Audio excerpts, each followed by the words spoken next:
អ្វីបានពេលមករដូវចុកពោះការមករដូវចុកពោះគឺអាចបណ្ដាលមកពីកត្តាធំពីរទី1ការមករដូវចុកពោះចាប់តាំងពីមានរដូវលើកដំបូងឬក៏យើងហៅថាពេញវ័យដោយមិនមានមូលហេតុអ្វីទេ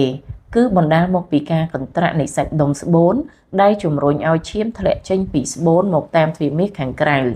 កត្តាទី2ការមករដូវចុកពោះក្នុងអាយុណាមួយដោយពីមុនមិនមានការចុកពោះទេពេលមករដូវករណីនេះគួរតែជួបជាមួយនឹងគ្រូពេទ្យដើម្បីរកមើលមូលហេតុមួយចំនួនដូចជាជំងឺ endometriosis ដែលជាការទុំជាប់នៃកោសិកាស្រទាប់រដូវនៅក្រៅស្បូនជំងឺដុំស្បូនដែលជាដុំសាច់ដុះនៅក្នុងសាច់ស្បូន